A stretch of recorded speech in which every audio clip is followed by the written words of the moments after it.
Okay for leaving an envelope that made my cheating ex panic call me? My name is Megan. I have been married to Connor for 3 years. He earns $10,000 a month. I earn $4,000. The difference was always there like an ugly piece of furniture in the corner of the room. First we tried to ignore it. Now the furniture has grown enormous. It blocks out all the light. Tonight, like many nights, Connor is late. A meeting, honey, the message says. His voice in the text is flat, cold. I am on the sofa in our Chicago apartment in the River North neighborhood. I stare at the 4 walls. Beige, we bought them together. Now they only stare back at me. I usually go through his things. I am not proud of it, but distrust is a worm. It gnaws at you. A few weeks ago I found the first clue, a perfume on his collar. It was not mine, it was sickly sweet, cloying. He denied it. It must be my secretary's. We were crowded in the elevator. I nodded, but the worm grew. Today I cannot take it anymore. I grab his tablet. He knows my passcode. I should know his. I do not. I try dates. Nothing. In the end it is a lucky number. Some silly football thing. It opens. My heart pounds. I do not want to find anything, but I search and there it is. The chat with the name. Lauren Reynolds from work. The new saleswoman. I have seen her in an office photo. Blonde, wide smile. I slide my finger up. The messages are recent. From this week, from today. Connor, this afternoon is endless. I am only thinking about tonight. Lauren, me too. Your wife does not suspect a thing, Connor. She is off in her own world with her $4,000 and her petty concerns. Lauren, poor thing, she does not know what she is missing. Connor, she never did. You are different. This is real. I read the words, petty concerns. She never did. I feel like I have been punched in the stomach. The air leaves my lungs. I lean against the kitchen counter. The white tiles make me nauseous. I hear the key in the door. It is late, after 1 in the morning. I put the tablet back in its place. I wipe away a tear of rage. Not sadness. Not yet. It is pure rage. Connor comes in, carrying the smell of expensive tobacco and whiskey. He takes off his designer jacket. He does not even look at me. Still awake, he says. His tone is annoyed, as if I were a nuisance. Yes, still awake, I say. My voice sounds hoarse. How was your meeting, Connor? Productive? He shrugs. He pours himself a whiskey on the rocks without offering me any. He never does. Long, boring. The quarterly numbers. He takes a sip. You should be asleep. You have to get up early for your little thing tomorrow. He does not remember my presentation. I have been preparing it for months. My meeting with the new client. Yes, I say, each word a struggle. And Lauren Reynolds? Was she at that meeting too, the new saleswoman? He freezes. Just for a second, but it is enough. Then he turns to me. His gaze is cold, appraising, as if I were a problem to be solved. Why do you ask? His voice is low, dangerous. Because I saw your messages. I cannot help it. Comes right out. On your tablet. Petty concerns. Very nice, Connor. He sets the glass on the table carefully, too carefully. Then he laughs. A short, dry laugh. Wow, spying. How pathetic. He steps closer. He does not just smell like whiskey. He smells like that cloying, sweet perfume. So what? What are you going to do? Cry. Scream. You are so predictable. Who is she? I ask, though I already know. Someone who does not look at me like an ATM. Someone who does not calculate every dollar I spend. Someone who lives life. Sounds like a rehearsed speech. You have become boring. A shadow. With your little salary and your schedules. Every word is a knife. I have felt them before in hints, in sighs, but never so clearly. So it is my fault, I say, not a question. It is the fault of this. He makes a vague gesture that takes in the living room, the apartment. Our life. This farce. I earn the money. I maintain this. And what do you contribute? Company. Not anymore. Not even that. 3 years. I whisper. Just a farce to you. The last 2. Yes, he spits. He seems relieved to say it. I put up with you out of pity. For what we were, but it is over. I am done. He looks at me, waiting for a reaction. Tears, begging, anything that would give him more power, that would justify him.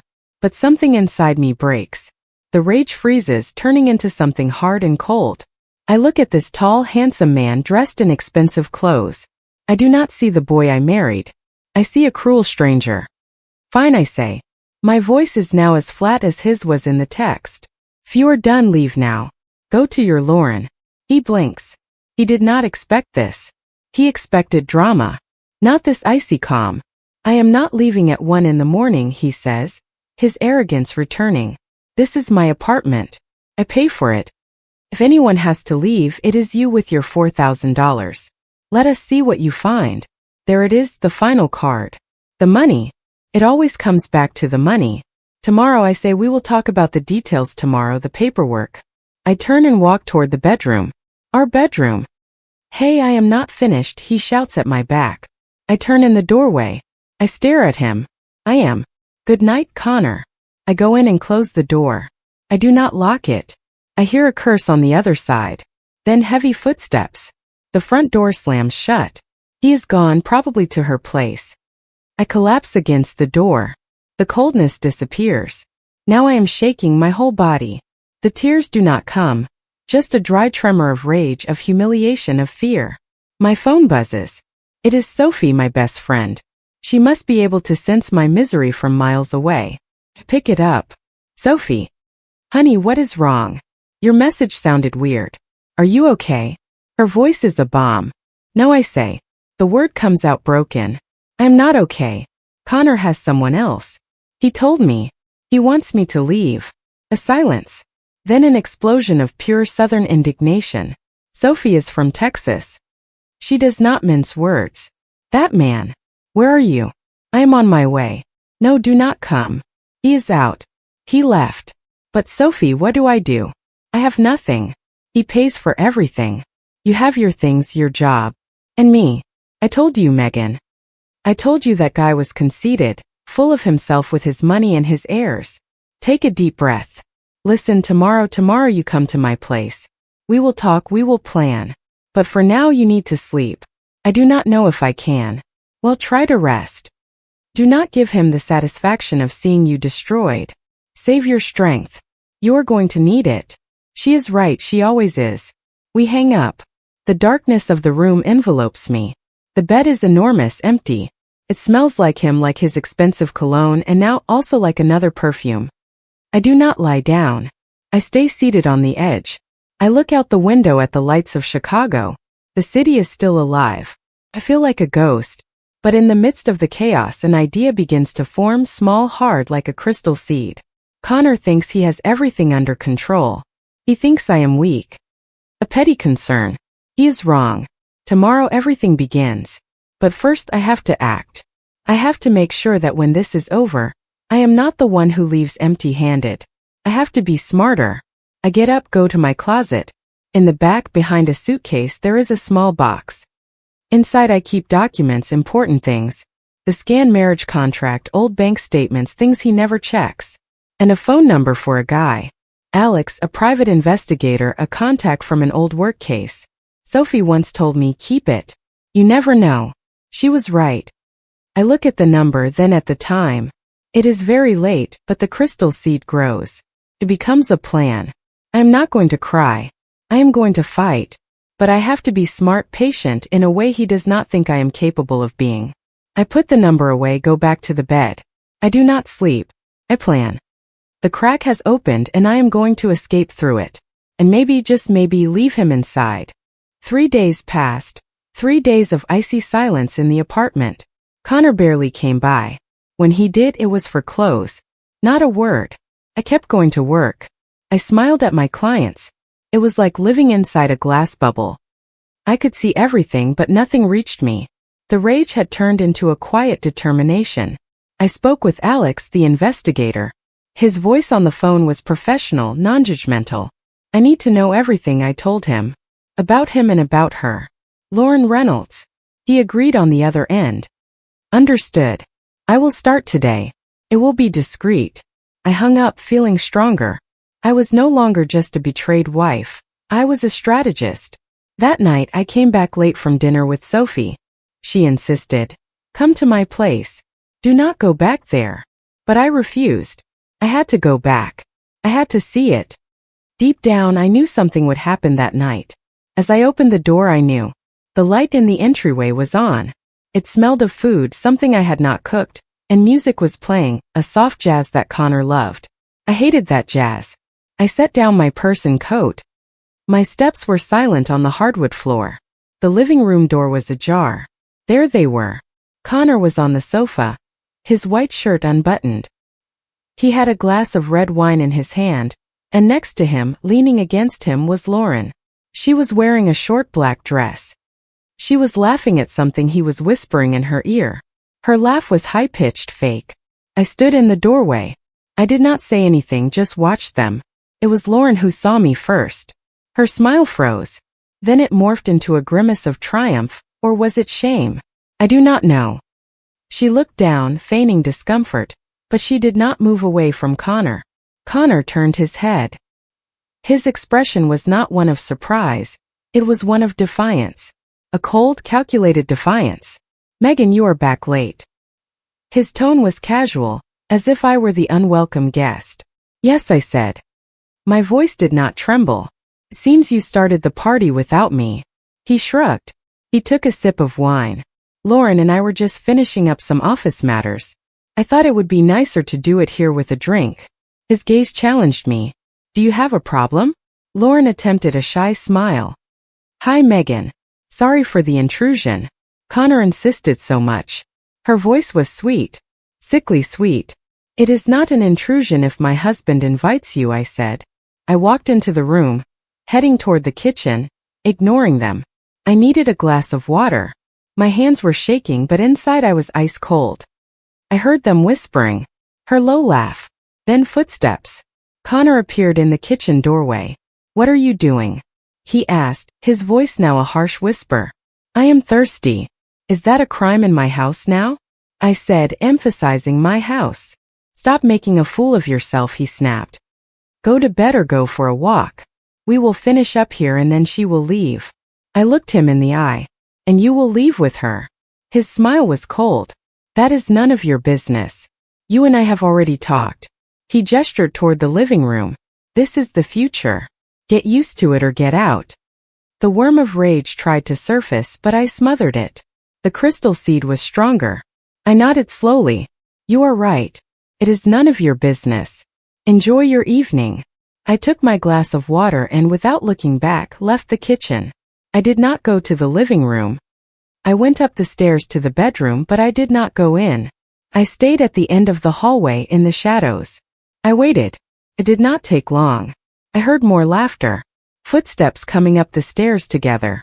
She was in front, he was behind. She stopped at the door of our bedroom. "Our bedroom? Here?" Lauren asked in a voice that was meant to be shy but dripped with provocation. "Here," Connor confirmed. His voice was hoarse. The door opened and closed. The sound of the lock clicking was the clearest sound I had ever heard in my life. A dry, definitive click. I leaned against the wall. The cold of the plaster seeped through my blouse. I was not shaking anymore. I was empty, drained of everything, even rage. This was rock bottom. The final act of his cruelty. It was not just the inappropriate relationship, it was the contempt. Bringing her to our bed, to our space, was erasing me, turning me into a ghost in my own home. I knew what I had to do. There was no turning back. I went downstairs silently. I went to the living room. The wine bottle was half empty. 2 dirty glasses. The sofa cushions were indented where they had sat. I felt a physical disgust. I went back upstairs, not to the master bedroom but to the guest room. It was small and personal. I had kept some of my things there since the distance between us began. I closed the door. I did not cry. I took out my phone. I wrote a message to Sophie. It happened. I left them in my bed. In our bed. Her reply was immediate. "Get out of there right now. I am on my way." "No," I wrote. "Tomorrow. I have something to do first." I spent the night awake, lying on the narrow bed, staring at the ceiling. I heard noises, muffled laughter. Then silence, a worse silence. My mind worked cold and logical. The plan was taking shape. At dawn I heard movement. The bedroom door opened. Footsteps going downstairs. Lauren's low voice. "I should go." I do not want any more situations. Connor's confident voice. Do not worry, this ends today, I promise. A kiss. The front door closing.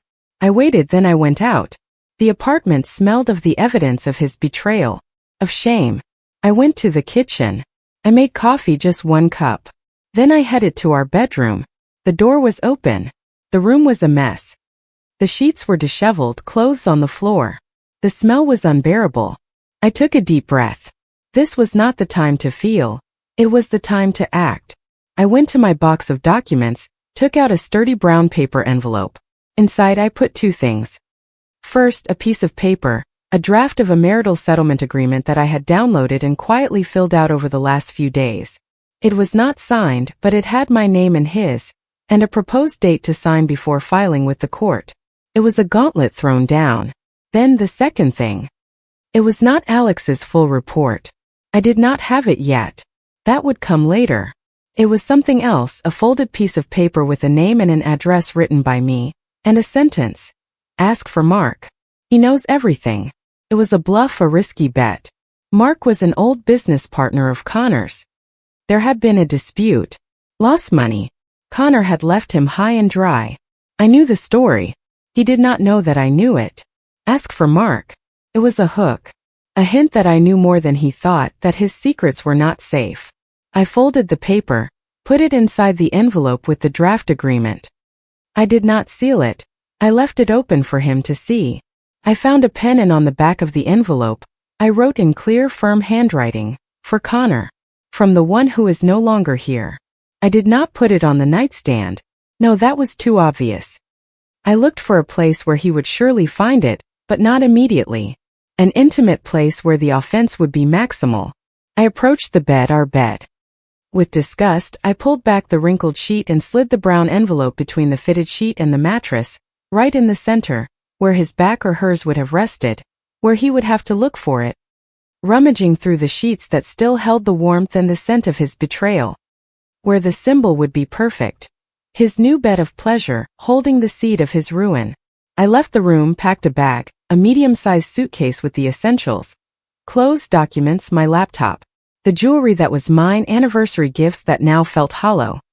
Nothing he had bought me after, nothing that tied me to him. Before leaving, I took one last look at the apartment. At our life. I felt nothing anymore. It was like watching a scene from someone else's movie. I left my copy of the keys on the entryway table. I took out my phone. There was a message from Connor. He must have written it after Lauren left. Said, we need to talk. Seriously, this farce cannot continue. I want you to leave today. I have left an envelope with money on the kitchen table, so you cannot say I did not help you. An envelope with money, like for a fired employee. Like for a nobody. I smiled. A cold smile. I replied with just one sentence. We will talk at the county courthouse. At 11. Do not be late. And Connor checked the bed. I sent the message. Then I blocked his number. For the first time in 3 years, I breathed free air, or at least the stuffy air of the building's entrance. I grabbed my suitcase and walked out, closing the door to my old life without a sound. The morning air in Chicago was cold and metallic. I breathed it in, standing in front of the county courthouse. I was wearing a navy blue pantsuit, simple but elegant. One of the first I bought with my own salary.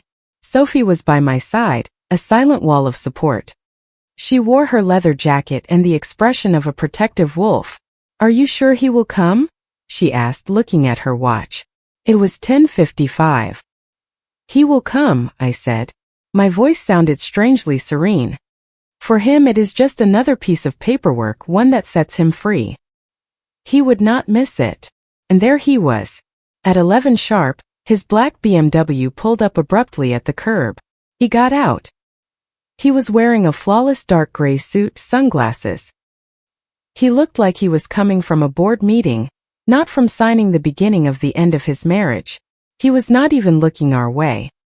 He was checking his phone impatiently. There he is, that arrogant man, Sophie muttered. Looks like he is going to an auction, not this. Let us go, I said and walked toward him. Hearing my steps, he looked up, lowering his sunglasses a fraction.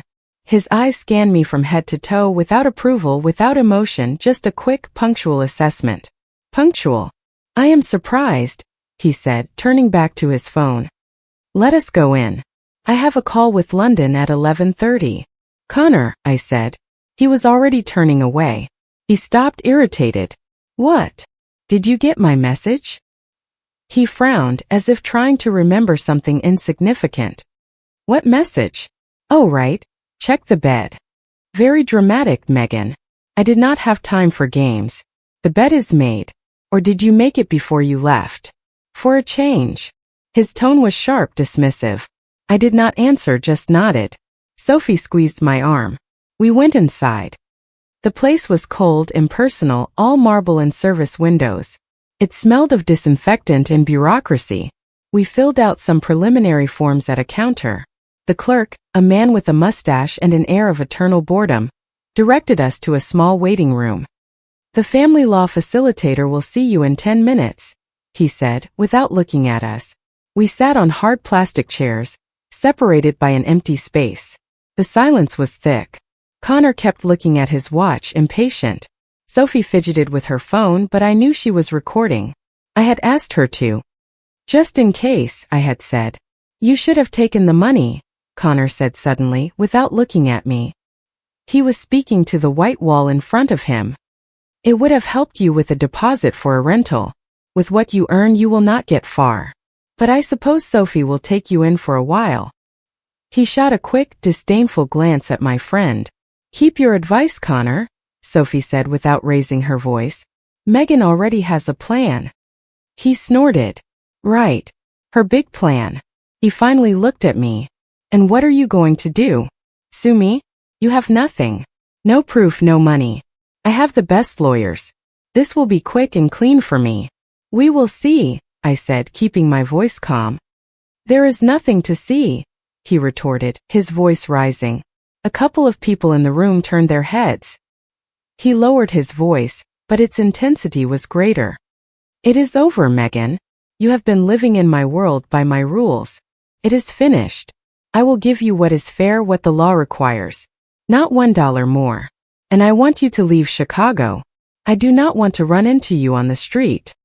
His words were poison darts designed to hurt, to humiliate, to ensure I left defeated. But each one made the ice around me more solid. Leave Chicago? I asked. Yes, Chicago. This is my city. I do not want unpleasant reminders. Look for a job in, I do not know, Milwaukee or your hometown, wherever. The door to the room opened. The same clerk stuck his head in. Mr. Hayes, Mrs. Hayes, please come into the office. Connor jumped up, straightening his jacket. He seemed relieved to end the conversation. He went in first without holding the door. The family law facilitator was a woman in her 50s with glasses and a stern look. She had us sit across from her enormous desk. She explained the mutual agreement procedure, the deadlines. She spoke quickly, as if reciting a script. You will need to submit documentation of marital assets, agree on the division, she was saying. There is no significant community property, Connor interrupted with a professional smile aimed at the facilitator. The main assets are my property from before the marriage. My lawyer will submit all the documentation. She has her savings. That will be enough. The facilitator looked at me. Do you agree with that version, Mrs. Hayes? I opened my mouth to speak, but Connor spoke first. Of course she agrees. She has no basis to argue. His look at me was a warning. Mr. Hayes, please let the lady speak, the facilitator said firmly. All eyes turned to me. Connor looked at me with a mix of contempt and absolute certainty. He thought he had already defeated me. No, I said, and my voice rang out clearly in the room. I do not agree, and I will not be signing anything today. Connor turned pale with rage. What are you saying? We had an appointment. We had an appointment to meet here. I have not agreed to anything else. I stood up. Sophie did the same beside me. I need my own legal counsel before taking any steps, and there are aspects that need to be clarified. This is a waste of time. Connor shouted, standing up too. He slammed his palm on the desk. The facilitator did not flinch. Mr. Hayes, control yourself. The lady has every right to seek counsel. I suggest you do so and return with an agreement, or be prepared for a contentious proceeding. She glanced at her calendar. You may leave. Connor was breathing heavily like a cornered bull. He pointed a trembling finger at me. You are going to regret this. You will ruin yourself on lawyers and end up with the same thing. Nothing. Without another word, I turned on my heel and left the office. I heard his furious footsteps behind me, but Sophie stepped in his way, blocking him for a moment. The facilitator said you could leave, Connor. Walk, do not run. We reached the main lobby. The midday light streamed through the large windows. Connor caught up to me, grabbing my arm forcefully. What game are you playing, Megan? He spat in my ear. His breath smelled of coffee and rage. Do you think you will get anything with this nonsense? The envelope, is that your big move? Pathetic.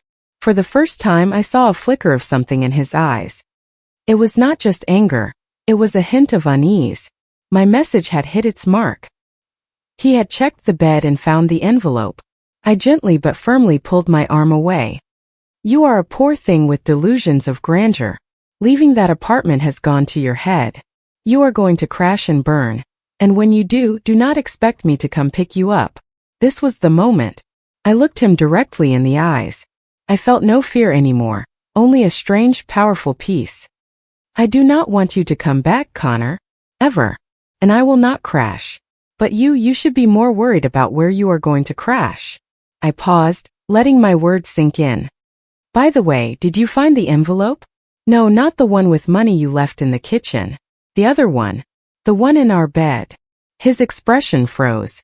His certainty cracked, revealing a sudden deep doubt. What? What was in it? The question escaped him almost against his will. Weaker. Everything I need, I said, holding his gaze. And maybe something you need to know about Lauren, about the past, about debts you thought were forgotten. Each word was a measured dart. Ask for Mark. As I told you. Mark? What do you know about Mark? His voice was now a thread.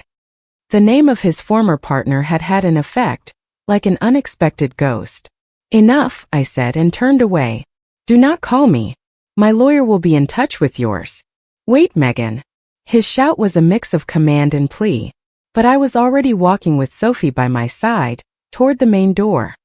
The Chicago sun hit my face. It was not warm, but it was light. It was freedom. What the hell did you put in that envelope? Sophie whispered, impressed, as we turned the corner, away from the building. A surprise, I replied, and for the first time in weeks, I felt a genuine smile touch my lips. And I think it is just starting to take effect.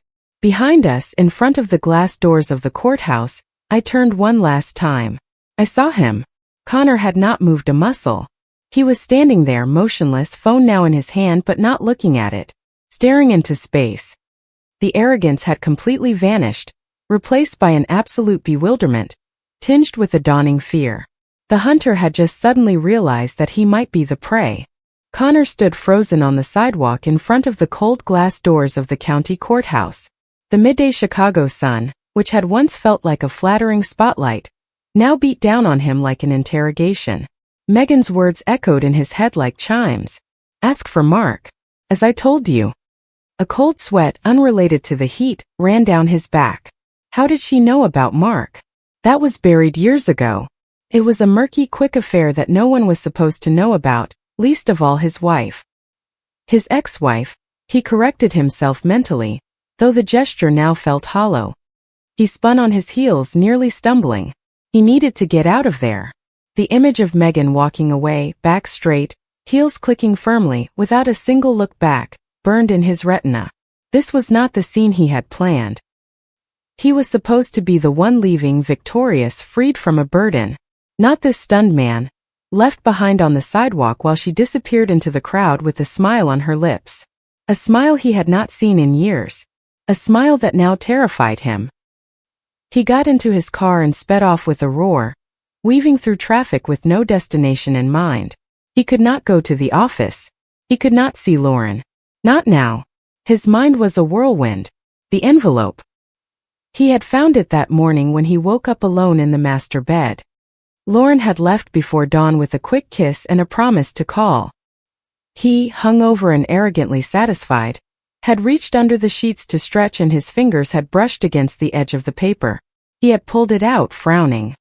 A plain brown envelope with his name written on the back, in Megan's neat, clear handwriting. For Connor. From the one who is no longer here. A chill had run down his spine then, but he had chalked it up to lack of sleep and too much alcohol. Cheap theatrics, he had muttered, leaving the envelope unopened on the nightstand as he went to shower. He did not have time for a spurned woman's games. He had an appointment to destroy her life at 11. Now Megan's words at the courthouse gave the damn envelope an unbearable weight. It was not a wounded woman's farewell. It was something more. Everything I need. He slammed on the brakes and headed home. His home. The apartment felt strangely silent and larger without Megan's presence. Empty. He shed his jacket and went straight to the bedroom. The envelope was still there where he had left it. Innocuous, threatening. He grabbed it with more force than necessary. He sat on the edge of the bed, the same bed he had shared with Lauren hours before, and it now seemed like a contaminated place. He tore open the envelope and pulled out the contents. 2 things. First, a few stapled sheets. A form. Reading the title, his eyes widened. Draft of marital settlement agreement for dissolution of marriage. His name and hers. Details. Blank spaces for assets. But what left him breathless was the proposed date for signing before filing with the court. It was from over 2 months ago. 2 months before he had dared to bring Lauren into the open. Before the night in their bed. Long before. Megan had known. She had not just suspected. She had known, and she had been preparing herself. Silently, coldly. While he was playing master of the universe, she was gathering papers and consulting lawyers. The rage he felt then was different. It was not his usual contempt. It was the rage of a gambler who discovers his opponent has had the upper hand for several rounds without him even noticing. He set the draft aside, his hands trembling slightly. The second item was a standard piece of paper folded in 4. He unfolded it. It was not a professional report. It was a handwritten note, but not in Megan's script. It was a rushed masculine hand. It read, Mrs. Hayes, as a preliminary request and given the urgent nature, I am providing an initial verified point. The subject, Lauren Reynolds, maintains and has maintained for the last 4 months, a parallel relationship with an individual named Jason Miller, a bank employee. They have met regularly on Tuesdays and Thursdays at an apartment at 2200 North Clark Street, 3rd floor, apartment B, which he owns. I am attaching surveillance photos from yesterday, Thursday, as proof. The rest of the investigation into the main matter you requested is ongoing. I will keep you updated. Sincerely, Alex. There were no photos attached. Megan must have kept them, but they were not necessary. The words were like knives. Parallel relationship. Jason Miller. Apartment on North Clark Street. Yesterday, Thursday. Yesterday, Thursday. He had had dinner with Lauren. He had been with her until late. She had told him she had a boring work dinner, that she was tired. She had sent him a kiss emoji. And meanwhile, she was in another apartment with another man. A low roar escaped his throat. He threw the papers across the room. It was not jealousy, not pain. It was absolute humiliation. Connor Hayes, successful, wealthy, the one who always had the advantage, had been the side piece. The other guy. The useful idiot. He had given up everything for a woman who was laughing behind his back, who shared his bed and then ran to another's. And Megan knew. Megan, with her $4,000 and her petty concerns, knew. She had the proof. That note from a private investigator was a weapon. It could destroy not only his new relationship but also his image. What else did this Alex have? The note mentioned the main matter. What was it? Mark. God, what if she had investigated Mark too? Panic, pure and simple, began to replace rage. This was not just a divorce. This was an existential threat. Megan was not going to just leave with the bare minimum. She had information. Information she could use to negotiate, to pressure, to destroy him. He had to talk to her. Now. He could not wait for lawyers. He grabbed his phone with trembling hands, dialed Megan's number. It went to voicemail. Her calm, professional voice. This is Megan. Please leave a message after the tone. He hung up. He dialed again.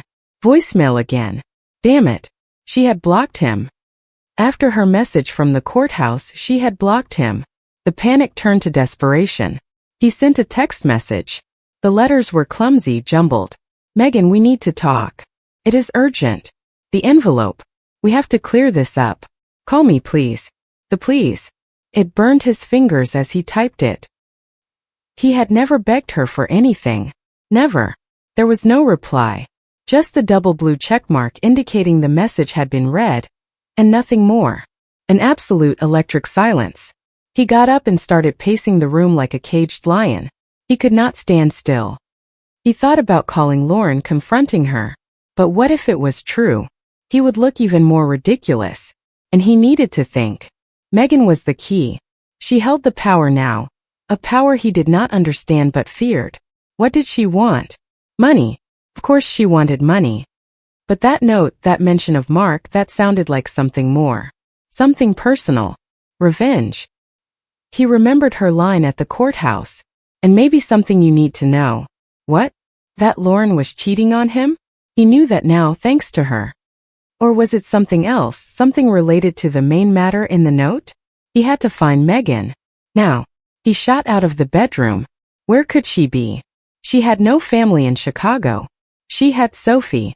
Of course, the outspoken Southern friend. She lived in Wicker Park. He did not remember the exact address, but he could find it, pay someone to find it. As he looked for his car keys, his mind raced.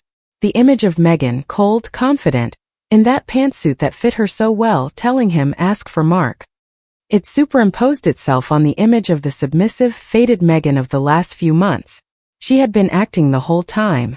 And he, like an idiot, had not seen it. He grabbed the phone again, not to call Megan but to call his lawyer, Thomas. But he hesitated.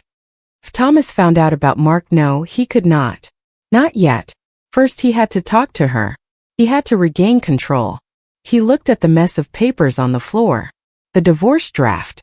The investigator's note. He bent down and picked them up as if they were explosives.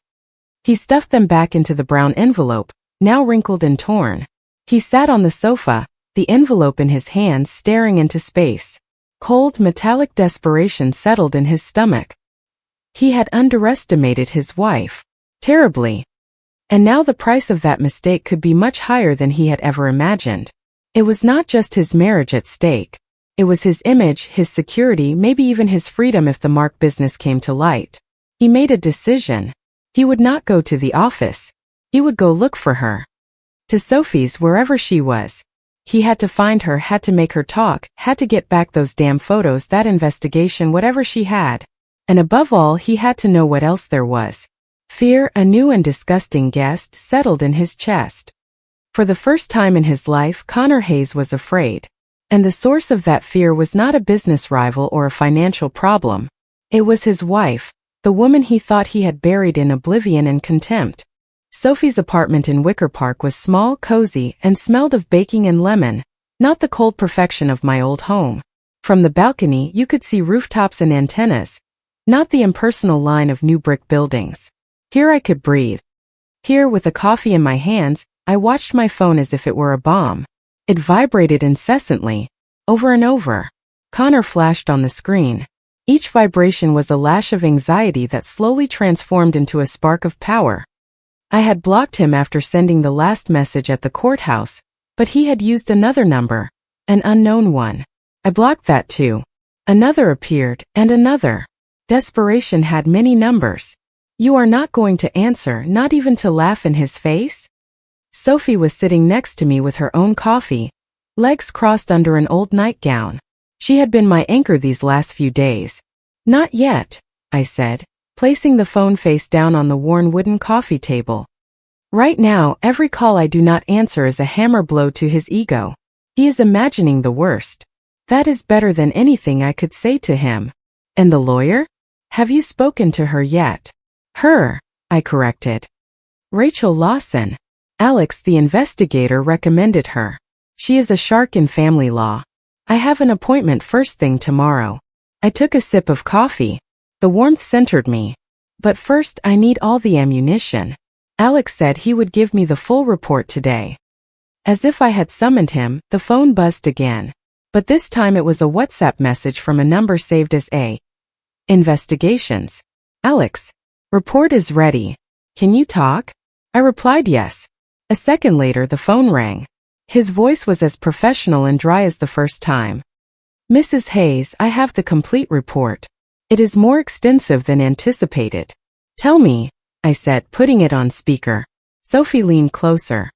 The matter with Miss Lauren Reynolds and her relationship with Jason Miller is confirmed. I have photos, schedules, legally obtained conversation excerpts. The whole package. It is solid material. I figured as much, I said, though a knot of cold rage formed in my stomach. Confirmation was different. And the other matter? The main one. There was a brief pause. Yes, that is where it gets interesting. As you suspected, your husband and Mark Sullivan, his former partner at the development firm Lakeshore Development Group, had a very murky split 5 years ago, right before your wedding. I remembered it. Connor always told it as a success story, how he had to cut ties with an unreliable partner who was trying to sink the business. Mark disappeared. Connor kept the best clients and relaunched his career solo. That is the public version, Alex continued. The real one is different.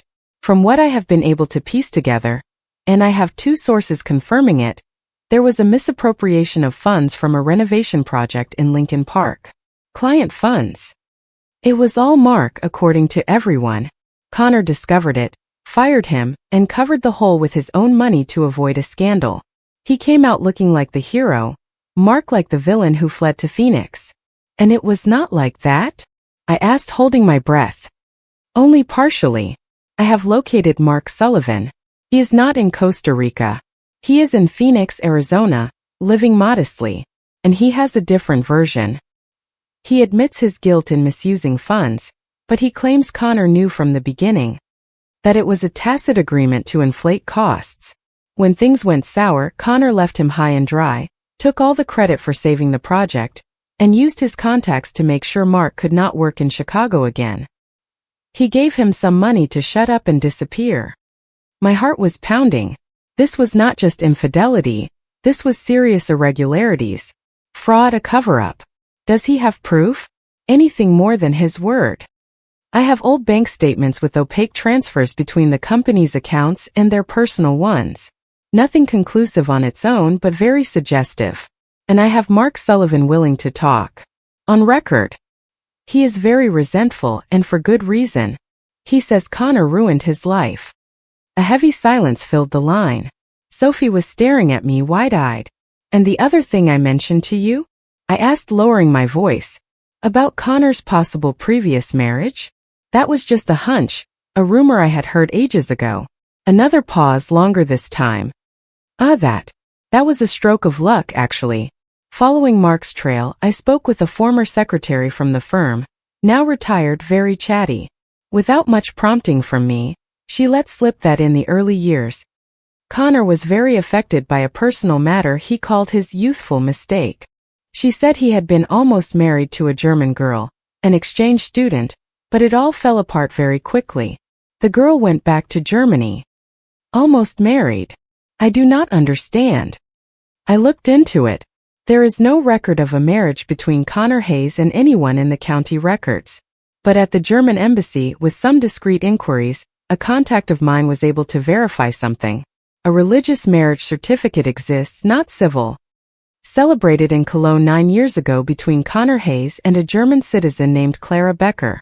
It is an ecclesiastical document with no legal standing in Illinois unless it is registered, which it seems it was not. But it exists. I was breathless. Sophie put a hand to her mouth. Are you saying my marriage to him might be? No. Your civil marriage in Chicago is completely valid, Alex clarified quickly. He was legally single when he married you, but a prior religious marriage certificate, even if not legally binding here, could be used to raise questions about his marital status at the time of your wedding. If the other side pushes it, it could suggest concealment of a significant prior bond. It is a double-edged sword, but in a contentious divorce proceeding stained with financial irregularity accusations like Mark's, it could be the trigger for the press to get interested, for his partners to have doubts, To destroy his public image, which is what he values most. He has always sold himself as the successful, honorable family man. This shatters that. It all fit. The fear in his eyes when I mentioned Mark was not just about money. It was about his facade, the perfect image he had so carefully constructed, an image I had watched crack from the inside for years. I need copies of everything, Alex. The full report, Mark's recording, the religious marriage document. I will send it in a sealed envelope to your friend's address within the hour, with digital copies on an encrypted USB. And what will you do with it? I glanced at my phone, which was vibrating silently on the table again. This time it was a message from the new unknown number. I opened it. Unknown Megan, for the love of God. Answer. Talk to me. We can fix this. It does not have to be this way. I will give you whatever you want. Just talk to me. I smiled. This was the same person who, a week ago, offered me an envelope of cash like I was a beggar. Now he was pleading. Mrs. Hayes, Alex insisted on the other end. Whatever I have to do, I said, and my voice sounded calm, firm like another woman's. I will review it with my lawyer tomorrow, and the day after I think Connor and I will have a conversation. On my turf, by my rules. I hung up. Sophie looked at me impressed. My God, Megan, this is huge. What if he gets violent? If he tries something? He will not, I said, and surprisingly I believed it. Violence is for those with no other way out. Connor has too much to lose. His reputation, his status, his self-made man facade. He will not risk that. He will crumble, try to negotiate or fight back with his lawyers, but not with his fists. It is not his style. The phone vibrated again. Another unknown message. I know you are with Sophie. I am on my way over. We have to talk. I showed the message to Sophie. She rolled her eyes. Want me to call the police? Let him dare set foot here. No, I said, getting up. A new cold, clear energy was coursing through my veins. No need. Tell your doorman not to let anyone up. And you and I are going out. Out where? For a walk, for a drink. To live our lives. I smiled for real this time. Let him call. Let him ring the bell. Let him get desperate. In the meantime, we will pick up Alex's envelope, and tomorrow, with all the information in hand, I will decide when, where, and how we talk. I grabbed my jacket. The fear was gone. In its place was something more powerful. Knowledge. I knew his secrets, the secrets that could destroy him. And he knew it. The power had shifted. For the first time in 3 years I was in control, and I had no intention of letting go. We returned to Sophie's apartment like two schoolgirls, with shopping bags and Alex's thick, promising brown envelope hidden between loaves of bread and coffee packages.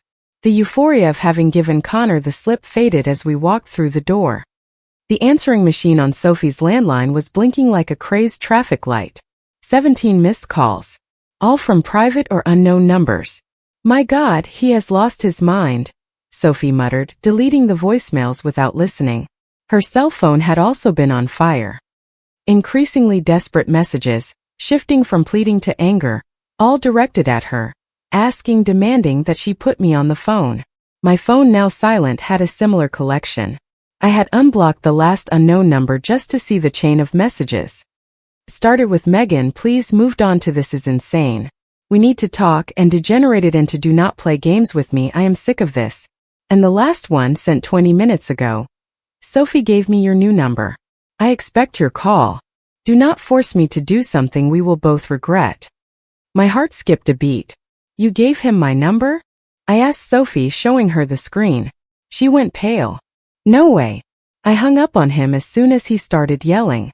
He must have gotten it from somewhere, or it is a bluff. It is a bluff, I said, more to calm myself than her. He has no way of getting my new number, but he knows how to apply pressure.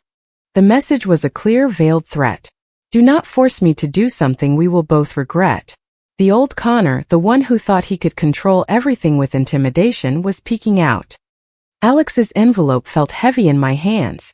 I set it on the dining table next to the bags. It was time. I could not wait until tomorrow. I needed to know exactly what I was working with. Should we open it? Sophie asked, her eyes shining with curiosity and concern. Yes. Inside was a folder with several pages and a small flash drive. The pages were the report. Cold, detailed, devastating.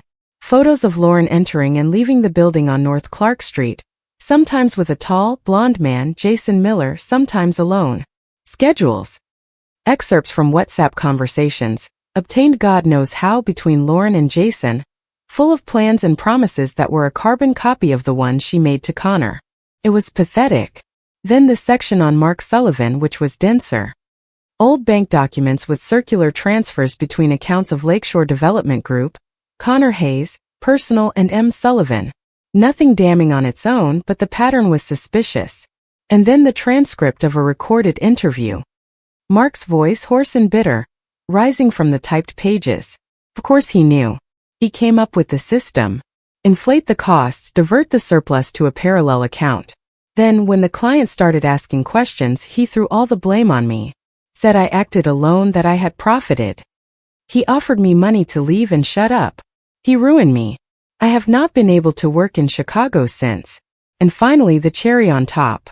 A scanned copy of a document in German. The religious marriage certificate. Clara Becker. Connor Hayes. 9 years ago. A note from Alex explained. No civil validity in Illinois, but it exists. If leaked, it tarnishes. I took a deep breath. I had more than I had ever dreamed of. It was not just a weapon, it was an arsenal. That is when Sophie's landline rang. Again. Private number. Sophie looked at me. I nodded. She picked it up and hit the speakerphone button. Yes, she said curtly. Sophie, do not hang up. Connor's voice was harsh, filled with a tension that cut through the receiver. It sounded broken, stripped of its usual veneer of confidence. I know she is with you. Put her on. Now. She is not available, Connor. Leave us alone. Do not play games with me, Sophie, he exploded. There was a loud bang, as if he had slammed a table. This has gotten out of hand. I need to talk to her. Do you not understand? That woman has things she should not have. Things like proof that your girlfriend is cheating on you with a banker? I cut in, stepping closer to the phone. My voice sounded clear and cold in the silent room. On the other end there was absolute silence, then a sharp, forced intake of breath. Megan. My name came out as a hoarse whisper. Megan, honey. Listen. Do not call me honey. The resentment rose in my throat, but I suppressed it. You had your chance to talk at the courthouse. You said our life was a farce, that I would leave with nothing. That conversation is over. Talk to my lawyer. No, wait, do not hang up, please. The plea was genuine, desperate. The photos, that note, where did you get that? That does not matter. What matters is that it is true, is it not? That your precious Lauren is lying to you? That she is using you? The way you used me. I let contempt drip from every word. She has been deceiving you too, he spat, and the hatred in his voice was so intense that even Sophie took a step back. But that is not what is important. The other thing, Megan, the thing about Mark. What do you know about Mark? There it was. The core of his fear.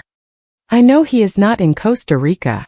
I know he is in Phoenix, and I know he has a very different story to tell about what happened at Lakeshore Development Group. A story that does not make you look like the hero who saved the company, Connor. It makes you look like someone who crossed serious lines. Lies, he shouted. Lies from a bitter man. He stole. I saved the company. The bank statements are quite eloquent, I said, glancing at the pages of the report. The transfers are strange. And then there is the money you gave him to keep quiet. To flee, I mean. In front of a judge, that smells bad. Like buying silence. You cannot prove anything. And Clara Becker. The silence that followed was so deep, so charged, I could almost hear his heart beating on the other end of the line. When he spoke, his voice was barely a wisp of air. What? What did you say? Clara Becker. The German student. The ceremony in Cologne 9 years ago. A religious marriage. Nice memory, is it not? I dropped the words one by one, like stones into a dark pond. How could you possibly know that? His voice was now one of absolute terror. That means nothing. It was a stupid thing. A youthful mistake. It had no legal standing. I was single when we got married. You know that. I know, I interrupted. But imagine it gets out to the press. Successful Chicago businessman, a family man, hid a prior religious marriage, along with financial irregularity accusations from your ex-partner and your girlfriend's parallel relationship. Your image would be shattered, Connor. Your partners, your clients, would they trust a man like that? This is blackmail, he roared. It is illegal. You will go to jail. It is not blackmail, I corrected with a calm that surprised even me. It is information. And my lawyer, Rachel Lawson, will be presenting a divorce settlement offer tomorrow. A very reasonable one.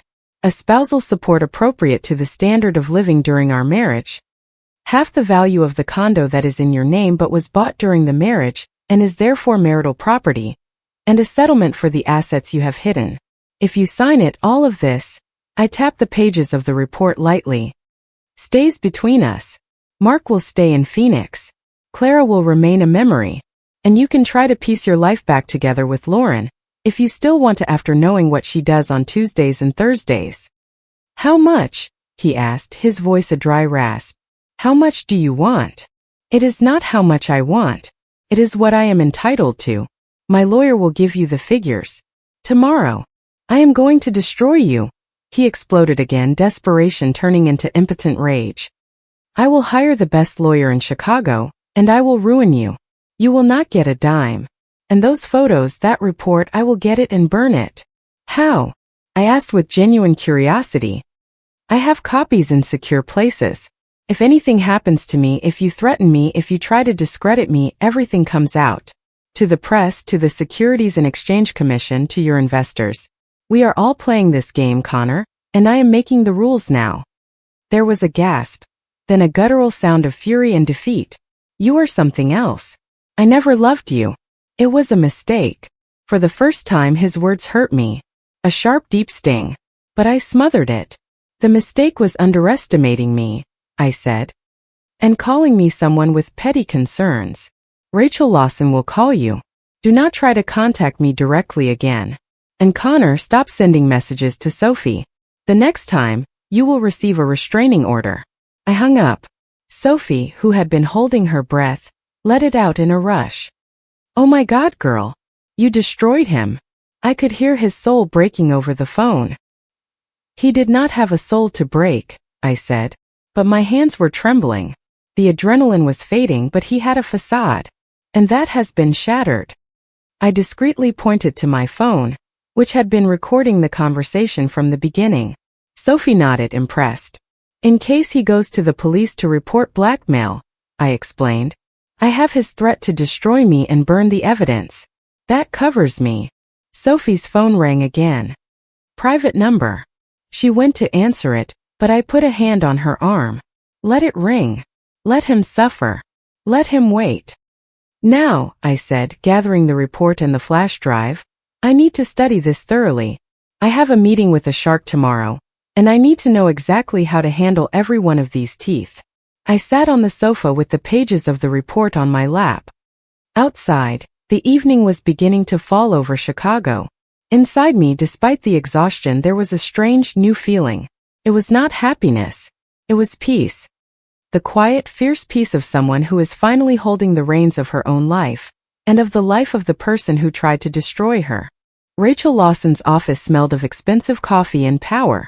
It was a spacious room with a view of the magnificent Mile, filled with law books and a solid oak desk that looked like a fortress. I was seated on one side, with Sophie to my left in a posture of silent support. Across from me, on the other side of the imposing desk, was Connor. Next to him was a man in his 50s, in a dark suit with a look of restrained annoyance. Thomas, his longtime lawyer. Connor looked like he had aged 10 years in 2 days. He had deep-set dark circles and unshaven beard, and his once impeccable posture had slumped into a tired slouch. But his eyes, when they landed on me, burned with an intense, feverish hatred. Thomas cleared his throat. Well, Rachel, we have come as a gesture of goodwill, although the tone of your communications has been aggressive, to say the least. I hope we have something concrete on the table, and not just veiled threats. Rachel Lawson, a woman with short, silver hair and designer glasses, smiled with perfect coolness. No threats, Thomas. Facts. And a proposal. She slid 2 thick folders across the table, one for each of them. This is the contested divorce petition I will be filing with the court first thing tomorrow if we do not reach an agreement today. It includes the request for temporary orders, assignment of the marital home to my client's spousal support, and a demand for the full disclosure of financial and asset documentation from the last 10 years. Connor opened the folder and flipped through the pages. His face grew flushed. This is robbery. Half the condo. A support payment of $3,000 a month. This is insane. It is proportional to the income and standard of living maintained during the marriage, Rachel said calmly, and to the damages caused by the at-fault dissolution of the union, given your documented infidelity, which is documented here. She pointed to an appendix. Thomas looked at the pages. They were the photos of Lauren and Jason, the schedules, the WhatsApp excerpts. He paled slightly and shot a reproachful look at Connor, who looked like he wanted to stare a hole through the table and into me. This is inadmissible. Illegally obtained evidence, Thomas stammered. Perfectly legal, I interjected, speaking for the first time. My voice sounded clear in the room. They come from a licensed private investigator, and are simply confirmation of a fact. Your client abandoned the marital home to de facto cohabitate with another woman. A woman who, by the way, is systematically involved with someone else. That does not invalidate his infidelity, but it does paint an interesting picture of his new relationship. Connor clenched his fists on the table. So what? That justifies you trying to leave me on the street. I do not want to leave you on the street, Connor, I said, holding his gaze. I want what is fair. What I am owed after 3 years of marriage and being cast aside like a discarded part of the household. But this petition, I pointed to the folder, is just option A. Option B is worse for everyone, especially for you. Thomas frowned. What are you referring to? Rachel opened another, thinner folder. During the marriage, my client became aware of certain irregularities in her husband's professional activities. Specifically, during his time at the company Lakeshore Development Group, with a Mr. Mark Sullivan. The name dropped like a bomb. Connor went ashen. Thomas sat up straighter in his chair. That matter is closed. It was misconduct by an ex-partner. My client acted with complete propriety. Mark Sullivan has a different version, Rachel interrupted, sliding over a copy of the recorded interview transcript and bank documents suggesting an opaque flow of funds. As his wife, my client could feel conscientiously obligated to come forward as a witness in a potential investigation for misappropriation of funds and investor irregularities. The mere start of an investigation, even if it led to nothing, would irreparably damage your client's professional reputation, Thomas. And we know how important that is in his sector. Thomas skimmed the transcript, growing paler by the second. Connor, what is this? He hissed at his client. They are lies, Connor gasped, but his voice lacked any force. He was sweating. That man is crazy, he wants to destroy me. And then, Rachel continued as if she had not heard him, there is the matter of the potential breach of the duty of loyalty and marital good faith by concealing a prior marital bond. Now Thomas looked genuinely lost. What bond? My client has no prior marriage. Rachel slid the scanned copy of the religious marriage certificate from Cologne across the table. Clara Becker. 9 years ago. A religious marriage with no civil effect in Illinois, but a bond nonetheless. A hidden one. If this information, combined with the potential professional irregularities, were to reach certain media outlets, your client's public image would be in tatters. His partners. His client's trust is a fragile thing, Thomas. The room fell silent. You could cut the tension with a knife. Thomas looked back and forth between Connor, who was staring down, trembling, and the documents on the table. Finally, he turned to Rachel with an expression of professional exhaustion and resignation. What is your proposal, Rachel? He asked, dropping all pretense. The one in the folder. He signs the accompanying mutual consent divorce agreement. It is identical to the petition but avoids a contentious court battle. Megan gets 50% of the current value of the condo. You either buy out her share or you sell and split it. Spousal support of $2,500 a month for 5 years. division of common savings in equal parts, and most importantly, an absolute and mutual confidentiality clause. Everything concerning Mark Sullivan, Clara Becker, and the infidelities disappears. It gets buried forever. That is a fortune, Connor roared, jumping to his feet. I will not sign it. We will fight in court. I will destroy you, Megan. I swear it. I stood up too. Slowly. For the first time, I looked at him from a position of equality. Better than equality, of superiority. Go ahead, Connor. Fight. But while you are fighting, I will send a copy of all this. I tapped the thin folder. To the Chicago Tribune, Crane Chicago Business, and the board of directors of your investment fund. Let us see how long it takes for them to withdraw their confidence. Let us see if your lawyer can fight a media scandal and an investigation by the Securities and Exchange Commission at the same time. You might ruin me financially after years of litigation. Maybe. But I can ruin you tomorrow. Our eyes locked. In his I saw hatred, rage, disbelief, and finally panic. The panic of a man watching everything he has built crumble. Not just his money but his facade, his public identity, his sense of superiority. Thomas placed a hand on Connor's arm. Sit down, Connor. His voice was grave. Then to Rachel, I need to speak with my client alone. 10 minutes. Rachel nodded. Of course. The room is yours. Sophie and I stood up.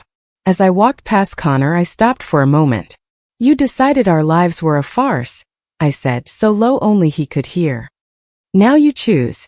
Do you sign off on your farce with an expensive but clean ending? Or does the truth destroy everything, including you? We went out into the hallway. Sophie let out a long sigh. My God, I thought my heart was going to stop. Do you think he will give in? I looked at the closed office door. Yes, he will give in. Because in the end, the most important thing to Connor has always been appearances. The appearance of success, of control, of being the smartest guy in the room. Signing an unfavorable agreement is a private defeat. All of this coming to light is a public humiliation. And he cannot bear that. They did not even take 10 minutes. The door opened and Thomas stuck his head out. You can come in. We went back inside. Connor was still sitting, but now he looked like an empty shell. He had cried from rage. You could see it in his red-rimmed eyes. But now there was only absolute resignation, tinged with a deep contempt for me. My client accepts the terms, Thomas said, unable to completely hide his disgust. With one condition. The support will be $2,000, not $2,500. And for 4 years, not 5. Rachel looked at me. I held Connor's gaze for one more second. Then I nodded. I accept. Rachel smiled. Perfect. I will amend the agreement.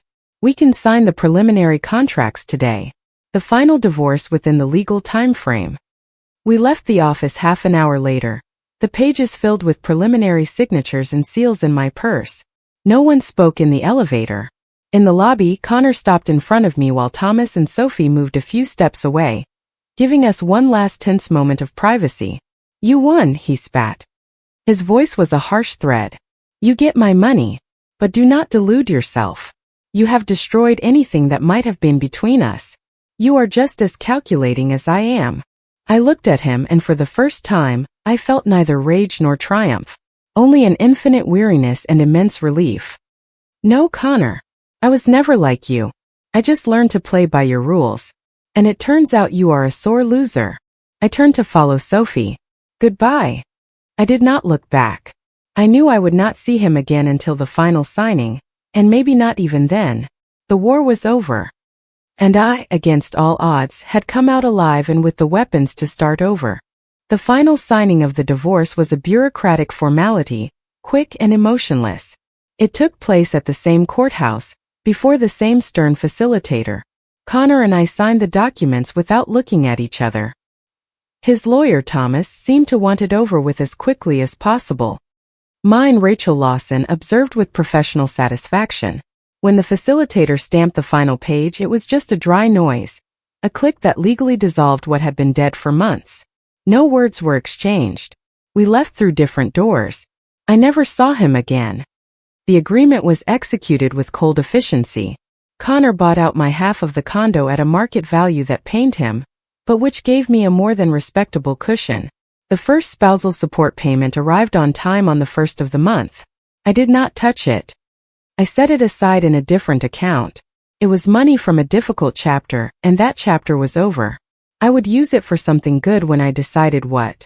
I moved into a small but bright apartment in the Wicker Park neighborhood, not far from Sophie. I furnished it with simple modern pieces I chose myself. Nothing that reminded me of the old apartment. Here everything smelled like me. My coffee, my perfume, the beeswax of the candles I liked. The silence was mine, the tranquility too. I dove back into my work with an energy I had forgotten I had. Without the shadow of Connor's disapproval, without having to justify my hours or my ambitions, I flourished. I managed to land the project with the new client, and the result was so good that I was offered a promotion and a raise. I went from $4,000 to $6,500. It was not Connor's salary, but it was mine, earned with my own hard work. Every dollar tasted like freedom. One September afternoon, months later, I was sitting with Sophie on the terrace of a cafe overlooking a square in Wicker Park. The afternoon sun was warm golden. She was lingering over a coffee, I over a tea. "Did you hear about Connor and that Lauren woman?" Sophie asked with that mix of curiosity and satisfaction only a best friend can have. "I know they broke up," I said, shrugging. It was true. A mutual acquaintance, not really knowing the backstory, had dropped it in a casual conversation. Apparently he could not get over the, trust issues. It ate away at him. She, it seems, got tired of his jealousy and his constant bad mood. She left with the banker, I think. Sophie let out a laugh. Poetic. The hunter hunted by his own weapon. And what about him? What has become of our Prince Charming? I watched the birds flying over the square. He is still at his job. But I have heard rumors through Rachel, my lawyer, who keeps up with these things. It seems some of his senior partners have distanced themselves. Nothing concrete, just a coldness. As if there is a strange smell around him. There was no scandal. But sometimes in those circles, suspicion is enough. He is not the golden boy anymore. I felt no pity. I felt justice, a quiet private justice. He had wanted to leave me ruined and miserable. Instead, here I was with a job I loved, money in the bank, and peace. He was still out there with more money, but with his image shattered from the inside, his new relationship a failure, and with the shadow of Mark Sullivan and Clara Becker, which I knew would always be there like specters in his conscience, reminding him that his facade had cracks anyone could see. "And you?" Sophie asked in a softer tone. "Are you okay? Really, I mean." I set down my cup, looked at her and smiled. A smile that came from a deep, calm place, not from the euphoria of victory, but from the serenity of survival. "I am okay, Sophie. Better than okay. I sleep through the night. I eat with an appetite. I laugh at silly things. I do not jump every time the phone rings anymore. I do not calculate every word before I speak. I do not feel small anymore." I paused. Sometimes, in the mornings in my quiet apartment, I just sit and breathe and think, this is mine. My life. And it is good. She smiled back at me, her eyes a little shiny. "I am glad, honey. You deserve it. And what about you?" I turned the question back to her. "You who put up with all my crises for all this time." "I am getting by, girl. And now, with my best friend living around the corner and no man to make her miserable, the prospects are excellent." She raised her glass of water. "To us. To the future." "To the future," I repeated, clinking my teacup against her glass. The sound was clean, cheerful. Months ago, in this same square or one like it, I would have been a shadow next to Connor, quiet, calculating how long I had to stay so as not to bore him, worried about any dismissive comment. Now I was here whole, the owner of my time, my smile, my silence. The past was still there, of course. The scars from the words petty concerns, and the sound of the lock on my own bedroom door would not disappear completely. But they no longer defined me. They were just that, scars. Marks of a battle I had fought and from which, against all odds, I had emerged not just intact but stronger. I looked out at the square, full of people coming and going, of lives intersecting, of stories beginning and ending. Mine had taken a brutal turn. I had hit rock bottom in the most absolute betrayal and humiliation. And from there, alone and terrified, I had learned to fight.